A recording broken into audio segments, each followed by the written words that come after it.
Bismillahirrahmanirrahim. Assalamualaikum warahmatullahi wabarakatuh.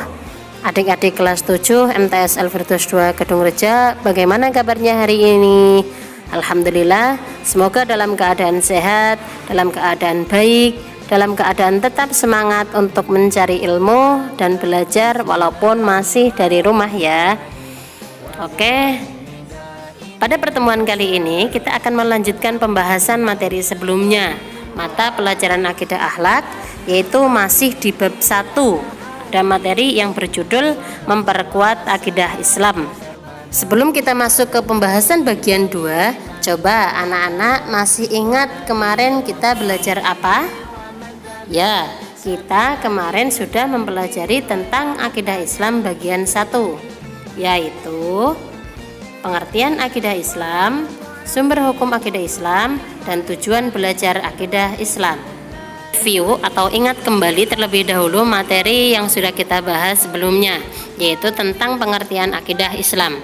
Akidah Islam berasal dari bahasa Arab, yaitu kata aqoda yaqidu aqidatan, yang artinya ikatan atau perjanjian. Sedangkan secara istilah, akidah adalah pokok-pokok kepercayaan yang harus diyakini kebenarannya oleh setiap orang yang mengaku muslim. Adapun konsep ketuhanan terdapat di dalam Quran surat An-Nahl ayat 36. Selanjutnya, sumber akidah Islam ada 2. 1 Al-Quran, 2 hadis Nabi.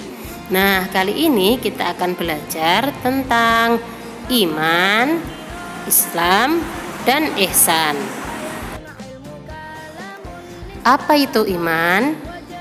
Secara bahasa, iman berarti percaya. Sedangkan secara istilah, iman berarti membenarkan dalam hati, mengucapkan dengan lisan, melaksanakan dengan anggota badan. Jika seseorang mengimani seluruh ajaran Islam, maka dia disebut dengan mukmin atau orang yang beriman.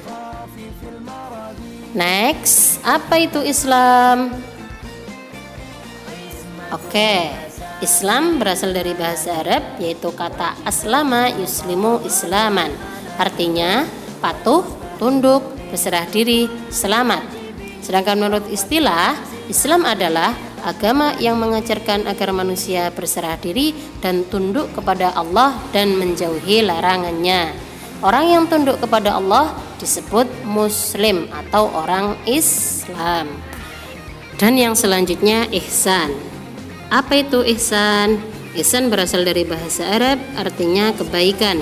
Ihsan adalah perbuatan baik sebagai bentuk penghambaan diri kepada Allah Subhanahu wa Ta'ala sebagai makhluk individu.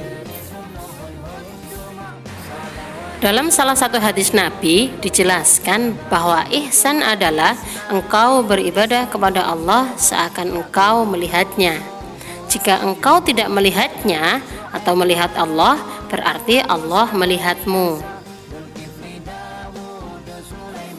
Selanjutnya, hubungan antara iman, Islam, dan ihsan. Apa itu hubungannya? Iman, Islam, dan ihsan tidak dapat dipisahkan, yaitu pertama, iman menekankan keyakinan atau amal batin, bentuknya rukun iman yang 6, yaitu iman kepada Allah, iman kepada malaikat, iman kepada kitab, iman kepada rasul, iman kepada hari akhir, dan iman kepada qada dan qadar. Kemudian yang kedua, Islam.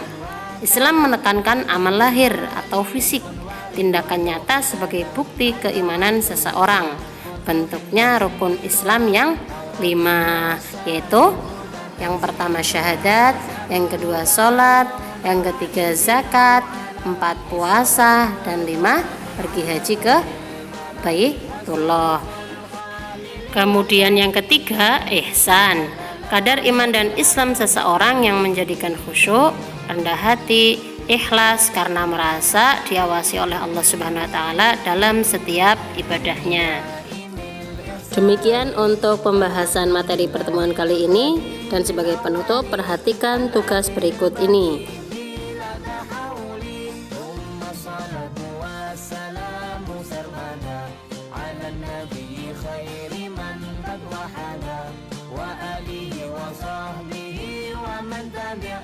sabila dinil haqq